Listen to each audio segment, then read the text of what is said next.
দেখছেন নক্ষত্র, সবার আগে সবার পাশে। ফিরে এলাম বিরতির পর। জলপাইগুড়িতে পুরভোট নিয়ে তুঙ্গে প্রশাসনিক তৎপরতা। নির্বাচন নিয়ে এদিন দফায় দফায় প্রশাসনিক বৈঠক হয়েছে। গণনা কেন্দ্র ও স্ট্রং রুমের ব্যবস্থা এদিন সরেজমিনে ঘুরে দেখেছেন জেলা নির্বাচনী আধিকারিক তথা সদরের মহকুমা শাসক সীমা হালদার। সঙ্গে ছিলেন অন্য নির্বাচনী আধিকারিকেরাও। এছাড়াও নির্বাচনকে কেন্দ্র করে কড়া সুরক্ষার দিকে নজর রাখছেন জেলার পদস্থ পুলিশ কর্তারা। নির্বাচনকে কেন্দ্র করে যাতে কোনো অপ্রীতিকর ঘটনা না ঘটে তার জন্য ইতিমধ্যে সমস্ত ব্যবস্থা করেছে জেলা পুলিশ। ভোট গ্রহণের দিন পুরসভার 25টি ওয়ার্ডের 103টি বুথে দেওয়া হচ্ছে 2 জন করে সশস্ত্র পুলিশ। এছাড়াও 103টি বুথের মধ্যে চিহ্নিত করা 34টি স্পর্শকাতর বুথের জন্য রাখা হচ্ছে বিশেষ নজরদারির ব্যবস্থা। অপ্রীতিকর ঘটনা রুখতে 600 জন সশস্ত্র রাজ্য পুলিশকে ব্যবস্থা করা হচ্ছে।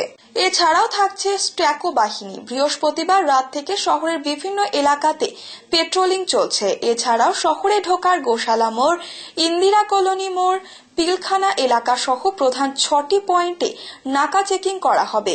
পাশাপাশি শহর এবং শহরতলি এলাকায় হোটেল এবং ধাবাগুলিতেও অভিযান চালানো হবে। চোরা শিকারীদের হাতে মৃত্যু হল 6 বছর বয়সের একটি হরিণের। ঘটনাটি ঘটেছে নাগরাকাটা ব্লকের চ্যাংমারি চা বাগানের শান্তার লাইনে। বৃহস্পতিবার সকালে এই বাগানের শান্তার লাইনের একটি ঝোড়ার পাশে কয়েকজন চোরা শিকারী হরিণটিকে মেরে চামড়া বের করছিল। ডায়না রেঞ্জের বনকর্মীরা খবর পেয়ে ঘটনাস্থলে ছুটে যান। বনকর্মীদের আসতে দেখে মৃত হরিণটিকে ফেলে পালিয়ে যায় চোরা শিকারীরা। ডায়না রেঞ্জের বনকর্মীরা মৃত হরিণটিকে উদ্ধার করে নিয়ে যায়। বন দপ্তর সূত্রে জানা গেছে, পাশে ডায়না জঙ্গল থাকায় মাঝে মধ্যেই এই ঝোড়ায় জল খেতে আসে হরিণের দল।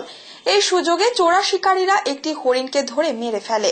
চোরা শিকারীদের খোঁজ চালাচ্ছে বন দপ্তর। আসছি আবহাওয়ার খবরে।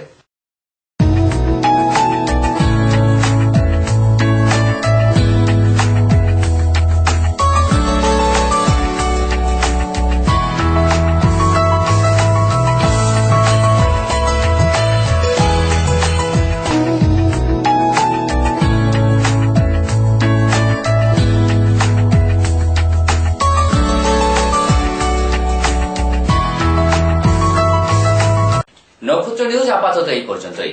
ফিরে আসবো আরো গুরুত্বপূর্ণ খবর নিয়ে। ততক্ষণ সঙ্গে থাকুন, দেখতে থাকুন নক্ষত্র নিউজ। আপনারা দেখছেন নক্ষত্র, সবার আগে সবার পাশে।